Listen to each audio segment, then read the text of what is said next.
कल एक बच्चे से मैं पूछ रहा था कि 15 अगस्त को क्या होगा। बच्चे ने बड़ा ही मासूम जवाब दिया। बच्चा बोला कि साहब खाना मिलेगा, बंदी मिलेगी। तो मैंने कहा ये तो अच्छी बात है, मिलेगा सच बात है, वो कुछ गलत भी नहीं है, मिलेगा। लेकिन मैंने क्यों मिलेगा बोला, ये तो पता नहीं है लेकिन मिलता है। मैंने कि और क्या होता है? बच्चे नाचते गाते हैं, कार्यक्रम करते हैं। मैंने कहा ठीक है, क्या हुआ था? बच्चे ने बताया कि देश आजाद हुआ था। इतनी तो उसे नॉलेज थी, छोटे बच्चा था। तो आज का जो दिन है बड़ा ही महत्वपूर्ण दिन है इतिहास के हिसाब से अगर देखा जाए। अभी जैसे मुकेश जी सर ने मेरा नाम लिया तो मैं बैठा बैठा यही सोच रहा था कि स्वतंत्रता दिवस के बारे में क्या बताया जाए। ये देश जिस दिन गुलाम हुआ था उसकी शुरुआत हुई थी 1599 सदी से, यानी 1600 के आसपास। इतिहास में कहीं 1599 का जिक्र है और कहीं पर 1600 का जिक्र है। 1600 से लेके और जो आज़ाद हुआ था 15 अगस्त 1947 में आज़ाद हुआ। लगभग 350 वर्ष का इतिहास है। और इतिहास की बात अगर आज की बात करें तो 78 साल इस तरफ हो गए। तो इतने लंबे कालखंड को 5 से 10 मिनट में जिक्र करना बड़ा थोड़ा कठिन होता है। तो मैं यही सोच रहा था कि कैसे इसको संक्षेप में बताया जाएगा। मुकेश जी ने जब नाम लिया तो मेरे दिमाग में यही चल रहा था कि कैसे इसको समरी किया जाए, कैसे बच्चों को बताया जाए कि 15 अगस्त का महत्व क्या है और क्यों मनाते हैं। तो शुरुआत करना, एक बार जो बच्चे बैठे हैं ना, बड़े बच्चे जिसको बात करनी है उठ के चला जाए, जिसे बात करनी है यहाँ से उठ के चला जाए। आवाज नहीं होनी चाहिए। एक बार दिया जी और विवेक जी एक बार देख लो, जो बच्चे बात कर रहे हैं अलग बैठा था, आवाज नहीं आनी चाहिए। आवाज नहीं आनी चाहिए, देख ले, आवाज नहीं आनी चाहिए। जो भारत गुलाम हुआ था उसकी शुरुआत में अगर समझे, क्योंकि इतिहास पढ़ना जरूरी है, तभी आगे भविष्य में आप जीवित या सुरक्षित अपने आप को रख पाएंगे। इतिहास केवल इसलिए पढ़ाया जाता है कि जो इतिहास में गलतियां हुई हैं वो दोबारा जीवन में गलतियां ना हो। इतिहास में एक व्यक्ति भारत में आया था 1599 सदी में, जिसका नाम था विलियम हॉकिंस। विलियम हॉकिंस नाम का एक व्यक्ति था, एक अंग्रेज था। वो केवल भारत में किस लिए आया था कि उसकी प्राइवेट कंपनी थी और वो केवल मसालों का व्यापार करने के लिए भारत के अंदर आया था। कि जैसे आज भी देश के अंदर कई कंपनियां विदेशों में काम करती हैं, ऐसे ही उस समय एक कंपनी विदेश से भारत के अंदर काम करने आई। 1599 की बात है। उस कंपनी का नाम था ईस्ट इंडिया कंपनी। उसने चाय का व्यापार में जब भारत आया तो देखा उसने कि वो तो बहुत लेट हो चुका है। यहाँ पर सूरत जो बंदरगाह है इसके ऊपर पुर्तगालियों और डच लोगों का पहले से कब्जा है। उसने देखा कि हम तो बहुत लेट हो गए यहाँ पे, ये लोग तो बहुत पहले से यहाँ से व्यापार करके ले जा रहे हैं। तो फिर उसने जब वहाँ व्यापार करने की कोशिश की तब करने का मौका ही नहीं मिला, क्योंकि पहले से वहाँ पर पुर्तगाली और डच डोमिनेंट थे, यानी कि प्रभावी से काम कर रहे थे। फिर उसने कहा क्या किया जाए, तो भागा भागा गया। उस समय का जो राजा था जहांगीर के पास पहुंचा कि साहब हमें भी व्यापार कर लेने दिया जाए यहाँ पर, और हम भी यहाँ पर आए और आपको माल देंगे, पैसा देंगे, आपको माला माल कर देंगे और आपको जो आप चाहोगे वो सारे चीजें हम आपकी शर्तें मानने के लिए तैयार हैं। उसने कहा ठीक है आप ही कर लो। तो उस तरफ सूरत में उनका काम था, इधर कलकत्ता बंगाल में इन्होंने अपनी कंपनी का काम चालू करना कर दिया। जब पहली बार इनका माल यहाँ से मसाला भारत से गया तो ये आंध्र प्रदेश से गया, और जब इंग्लैंड पहुंचा, ब्रिटेन पहुंचा, तो उन्होंने देखा कि ये जो उनका जो व्यापार है उनके जीवन में इतना बड़ा प्रॉफिट कभी हुआ ही नहीं जितना उन्हें उस माल मसाले से जो प्रॉफिट हुआ था। जब पहुंचे ब्रिटेन में बताया कि साहब हमें इतना बड़ा प्रॉफिट हुआ है, वहाँ के राजा से उन्होंने बात की तो बोले आप क्या चाहते हो कि साहब हमें अपनी जो है एक पत्र लिख के दो जहांगीर के लिए कि हमें व्यापार करने का पूरा मौका दिया जाए, अभी हमें कम मौका दिया जा रहा है। पत्र लिखा, वहाँ से एक अंग्रेज के साथ में आया, जहांगीर से मिला, बताया कि साहब हमें व्यापार करने दिया जाए। राजा को पत्र था तो सम्मान के साथ उसको और अधिक व्यापार करने दिया। जब और अधिक व्यापार किया तो चाय मसाले के साथ चाय का व्यापार, कपड़े का व्यापार, नील की खेती, ऐसे तमाम उन्होंने जो है ऐसे उत्पाद जो देखे यहाँ से भर के लूट के कम कीमतों में विदेश में ले गए। बहुत बड़ा मार्जिन होने लगा, कंपनी के पैर पड़ते चलेगा, विस्तार होता चला गया कंपनी का। फिर उन्होंने देखा कि इस माल को रखाने के लिए या हमें अपनी जरूरतों को पूरा करने के लिए एक सेना की जरूरत पड़ेगी। तो फिर ब्रिटेन पहुंचे, साहब हमें सेना चाहिए, हमें आर्मी चाहिए। बोले क्यों चाहिए? कि बोले पुर्तगाली हमें काम नहीं करने दे रहे, तो वहाँ से सेना लेके आए, ब्रिटेन से पूरा सहयोग मिला, ब्रिटेन की सरकारें भी आ चुकी थी, उन्होंने अपनी सेना से यहाँ पर पुर्तगालियों को भगा दिया। जो जिनके अंदर सूरत में जिनका कब्जा था उनको यहाँ से हटा दिया। बहुत 350 वर्ष का इतिहास केवल 10 मिनट में बताने की कोशिश कर रहा हूँ, इसको एक बार समझ लेना तो शायद हमारे जीवन में भी काम में आएगा और तुम्हें ये भी समझ में आ जाएगा कि तंत्र तो केवल दाने का त्योहार नहीं है, दाने का राष्ट्रीय पर्व नहीं है, इसका महत्व भी है। तो वो पुर्तगालियों को भगा दिया, पुर्तगाली केवल गोवा के अंदर सिमट के रह गए, बाकी पूरे देश में कहीं नहीं थे।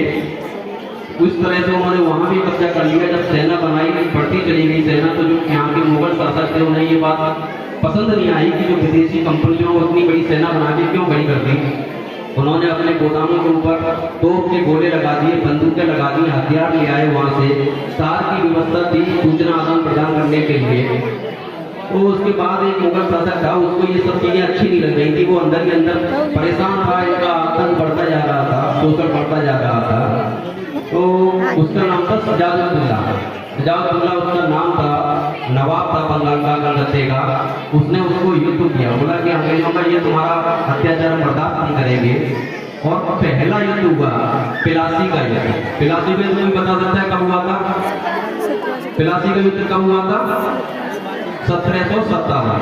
बहुत बढ़िया। बच्चों ने बताया कि प्लासी का जो युद्ध हुआ था वो 1757 में हुआ था। अंग्रेज केवल भारत पर शासन इसलिए कर पाए कि उन्होंने यहाँ गद्दारों को ढूंढा कि भारत के अंदर गद्दारों की कोई कमी नहीं है। आप पढ़ोगे, रामायण पढ़ोगे तो विभीषण मिल जाएंगे, जब पृथ्वीराज चौहान को पढ़ोगे तो जयचंद्र मिल जाएंगे। तो गद्दारों की इस देश में कोई कमी नहीं रही, कभी नहीं रही, हमेशा इस देश में गद्दार बहुत रहे। तो उन्होंने गद्दार को देखा, उसका सैनिक कौन था, सेनापति कौन था, मीर जाफर, उसको पटाया कि बोले ये तेरा राजा है, इसे हटा के हम ये सेना से दिलवा देंगे, युद्ध करना चाहता है। सेनापति पूरा तेरे अंदर में पूरी सेना है, पता क्या चाहिए। उसने कहा जैसे आपकी मर्जी। युद्ध हुआ, प्लासी के युद्ध में हार गया। सेनापति को राजा बना दिया, मीर जाफर को रबड़ स्टाम्प बना दिया, जैसे कहनी लगी ब्रिटिश शासन वो करने लगा। उसके बाद क्या हुआ, उससे विचार नहीं मिले तो उसका जो दमाद था मीर कासिम, उसको भी फिर उसके बाद बनाया। लेकिन वो घटनाक्रम चलता चला गया, अंग्रेज डोमिनेट होते चले गए कि एक युद्ध में हमने मुगल शासक को हरा दिया, अब ये शायद हमसे आगे नहीं जीत पाएंगे। और आगे बढ़ते गए मुगल शासक सिर्फ एक हुए, एक युद्ध होके उन्होंने इकट्ठे होके 6-7 साल में एक बक्सर का युद्ध हुआ। बक्सर का युद्ध बता सकते हो कब हुआ? 1764 में। 1764। Very good. बच्चों ने बताया कि 1764 में दूसरा युद्ध हुआ बक्सर का। उसमें क्या था, कई मुगल शासक और बनारस के हिंदू शासक मिलकर अंग्रेजों के साथ एक साथ लड़े।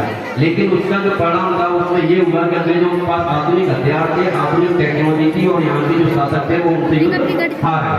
अब अंग्रेज पूरी तरह से समझ चुके थे कि अगर भारत के अंदर कोई हराने वाला नहीं है, अब हमारा एक क्षेत्र राज हमारा इस देश के अंदर हो गया। फिर उन्होंने कुछ अच्छे काम नहीं किए, उन्हें मालूम था इस देश को छोड़ के नहीं जाना है। आज भी किसी के कुछ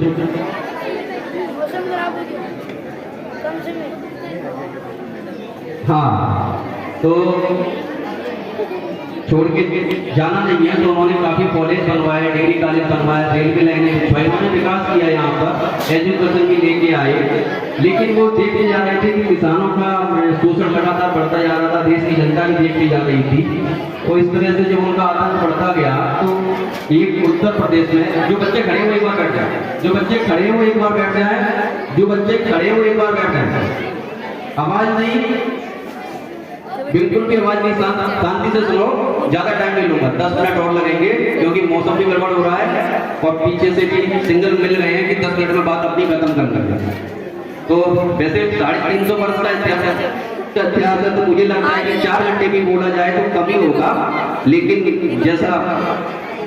फिर क्या हुआ कि एक उत्तर प्रदेश में जिला पड़ता है बलिया, बलिया जिला उत्तर प्रदेश का ऐसा जिला है जिससे प्रधानमंत्री भी हुए थे चंद्रशेखर राव।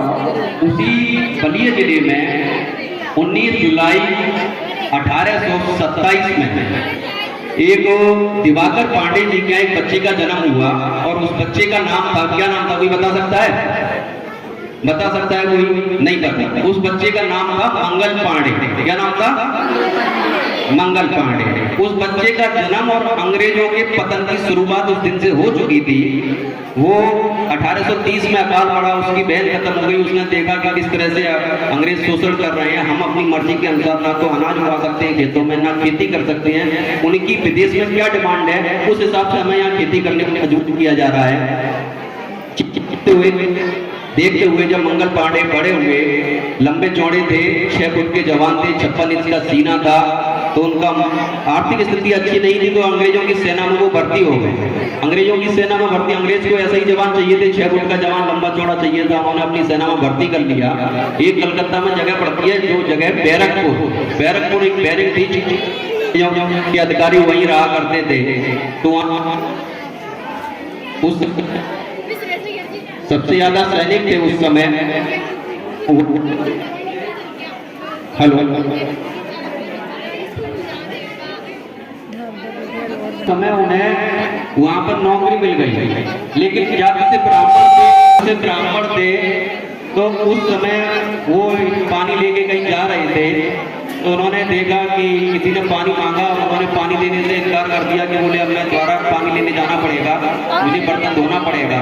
तो उसने जिसने पानी मांगा फिर उसने जवाब दिया कि आप हमें पानी की देने से मना कर रहे हो, लेकिन आपका धर्म तो भ्रष्ट अंग्रेजों ने कर दिया है। उस समय अंग्रेजी शासन में एक राइफल आई थी जिसका नाम था इनक्लीड P53।